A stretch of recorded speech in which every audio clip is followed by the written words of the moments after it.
जय श्री सीताराम जी दोस्तों, जय श्री हनुमान जी, जय माता दी। श्री कली हनुवाणी। हम आगे अध्याय में देखते हैं।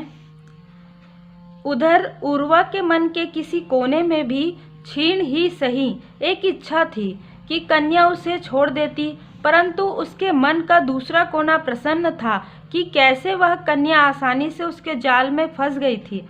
लगाव का खेल देखिए। उर्वा को बचाने के विचार से कन्या को इतना लगाव हो गया था कि उसने उर्वा को छोड़ा नहीं। जल मानवों के संविधान के अनुसार ऐसा करके कन्या ने यह संकेत दिया था कि वह उर्वा के साथ जाने को तैयार थी।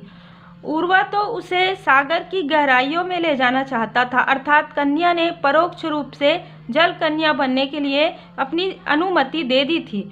फिर क्या था, उर्वा ने कर्म कांड पूरे किया और कन्या को जल कन्या में परिवर्तित करके उसे अपना वंशज बना दिया।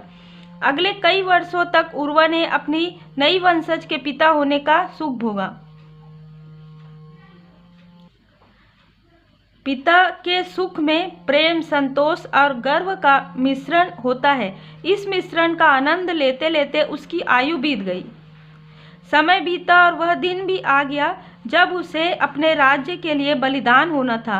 मौत का उत्सव शुरू हो गया, जिसमें उसे जीवित ही एक विशाल राक्षसी मछली के मुख में प्रवेश करना था। अब उसकी देह का मानवीय भाग फड़फड़ाया, जबकि जल मानवीय भाग आने वाले संकट से अनजान था। उसकी देह के दोनों हिस्सों के बीच भयंकर तनाव शुरू हो गया। वह वहां से भागना चाहता था, किंतु उसको किसी ने पकड़कर नहीं रखा हुआ था। वह भाग क्यों नहीं पा रहा था?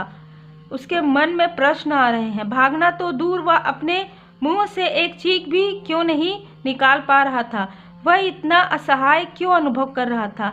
असहायपन अचानक समाप्त हो गया।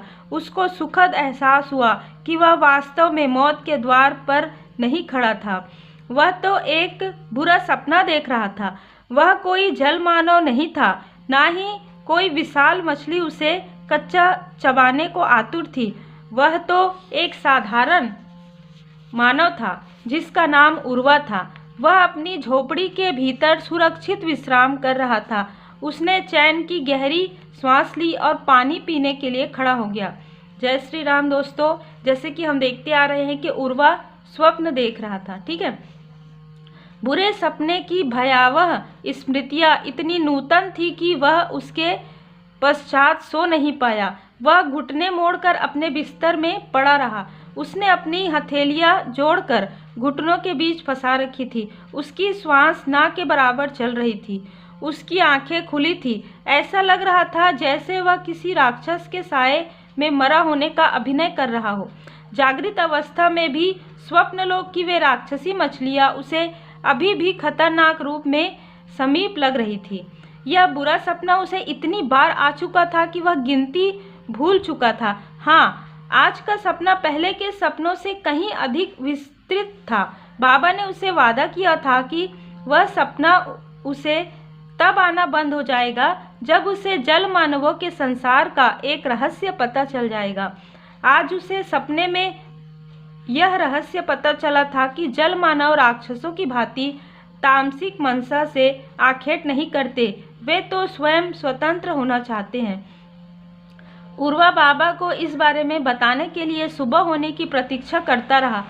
वह आशा कर रहा था कि उसे उस बुरे स्वप्न से सदा के लिए मुक्ति मिल गई थी। सब कुछ तो देख लिया था आज उसने, अब क्या शिक्षा लेनी शेष रह गई थी। उर्वा नित्य मातंग समाज के कर्म कांडों को संपन्न करने में बाबा की सहायता करते थे। सुबह होते ही वह बाबा का हाथ बटाने पहुंचा। आज के कर्म कांड में नारियल के 9 खोपरों के बीच एक एक चींटी को बंद किया गया था। खोपरे कर्म कांड स्थल की परिधि पर रखे गए थे। हवन कुंड में घी की आहुति दी गई और तत्पश्चात उन चींटियों को एक एक करके स्वतंत्र किया गया।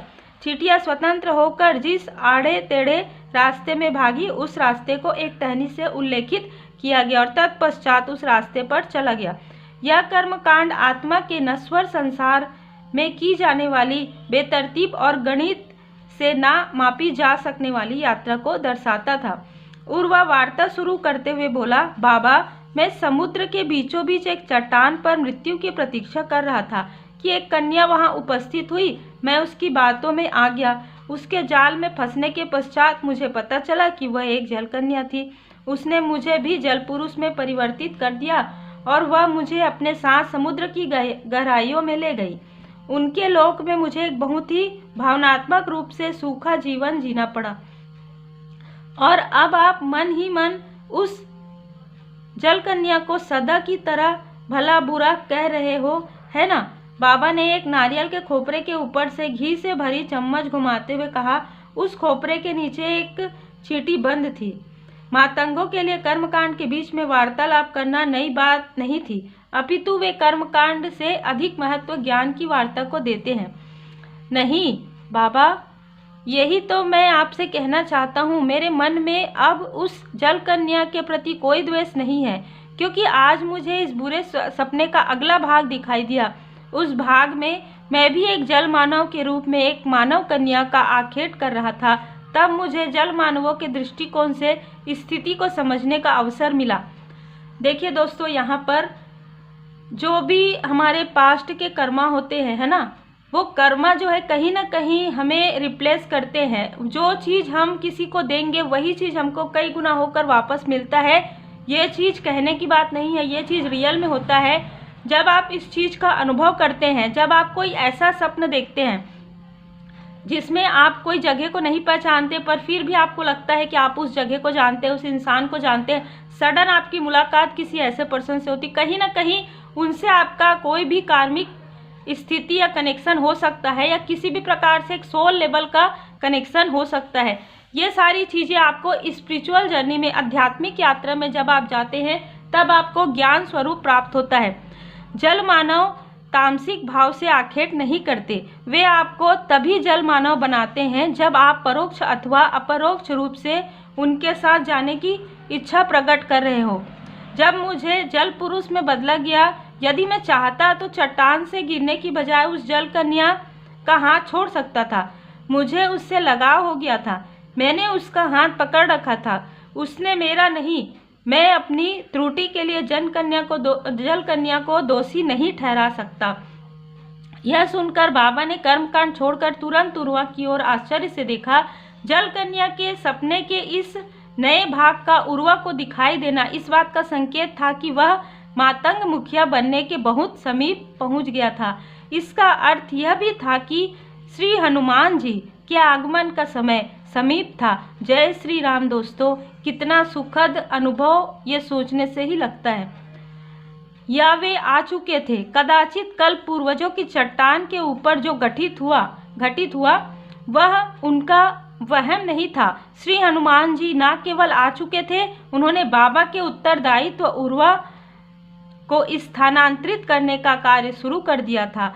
श्री हनुमान जी आ चुके हैं। बाबा अपनी प्रसन्नता को शब्दों का रूप देने से नहीं रोक पाए। उनके सिर से पैर तक प्रसन्नता की मीठी लहरें दौड़ रही थी, परंतु बाबा के शब्दों को सुनना तो दूर, उर्वा को उनके होठों में गति भी प्रतीत नहीं हुई। श्री हनुमान जी अपने आगमन की सूचना को फैलने से क्यों रोक रहे थे? वे क्यों नहीं चाहते थे कि बाबा सभी मातंगों को सूचित करें और साथ में उत्सव मनाएं? बाबा ने इस बारे में अधिक सोचना उचित नहीं समझा। उन्होंने निष्कर्ष निकाल लिया कि उनका मस्तिष्क श्री हनुमान जी की लीलाएं समझने के योग्य नहीं था। बाबा कर्मकांड को पुनः शुरू करते हुए बोले, पूरा सपना देख सकने की ये घटना बहुत महत्वपूर्ण है उर्वा। इस बुरे सपने का रहस्य आपको शीघ्र ही समझ आएगा। तो क्या मैं वह समझने के योग्य हो गया हूँ कि जल कन्या का हमारे सामान्य जीवन से क्या संबंध है? हाँ, आपको कम से कम है यह जानने की योग्यता तो मिल ही गई है। सामान्य जीवन में जल कन्या हमारे आसपास भी भटकती रहती है। यदि आज दिखेगी तो मैं आपको बताऊंगा और समझाऊंगा। उसे देखना बहुत सरल है। नारियल के खोपरे के ऊपर से घी की चम्मच घुमाने के पश्चात बाबा अग्निकुंड की ओर बढ़े, जहां उसकी आहुति दी जानी थी। 1 घंटे के पश्चात सुबह का नाश्ता करके उर्वा उसका परम मित्र धनुष्क, उसके चाचा बसंत और मातंग प्रमुख बाबा शहद की खोज में निकल पड़े। जैसे ही उन्होंने अपने डेरे की परिधि पार की, उन्हें 3 मनुष्य दिखाई दिए। वे जंगलवासी तो नहीं लग रहे थे, परंतु उन्होंने जंगलवासियों जैसा भेष बना रखा था। तीनों 3 अलग अलग पत्थरों पर बैठे थे। ऐसा लग रहा था कि वे बहुत देर से मातंगों से मिलने की प्रतीक्षा कर रहे थे।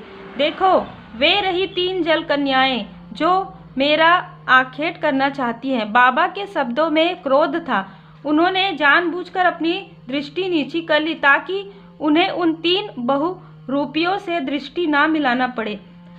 दोस्तों, हम आगे देखेंगे, आपको बहुत ही आनंद मिलेगा ये जो कथा श्रवण करते हुए, क्योंकि मुझे बताने में ही इतना अच्छा फील हो रहा है, क्योंकि श्री हनुमान जी की कृपा हम सब पर है। श्री हनुमान जी गुरु के रूप में आप श्री हनुमान जी को मान सकते हैं। मैं तो गुरु मानती हूँ श्री हनुमान जी को। तो बिल्कुल दोस्तों, जैसे ही हम उनकी शरण में जाते हैं, हमारे लाइफ में बहुत ही बड़ा ह्यूज चेंज, ट्रांसफॉर्मेशन होता है और हमारे जो भ्रम है, किसी भी कार्य में भ्रम है, वो भ्रम हटते जाते हैं। इस स्पिरिचुअल जर्नी में, आध्यात्मिक यात्रा में आपको बहुत मदद प्राप्त होगा। इस बुक में आप अगर श्रवण करते हैं, सुनते हैं, समझते हैं, तो आप सब अपना ख्याल रखिए। Take care. श्री हनुमान जी की कृपा आप पर और आपके परिवार पर सदा बनी रहे। जय जय श्री सीताराम जी, जय जय हनुमान जी, जय माता दी।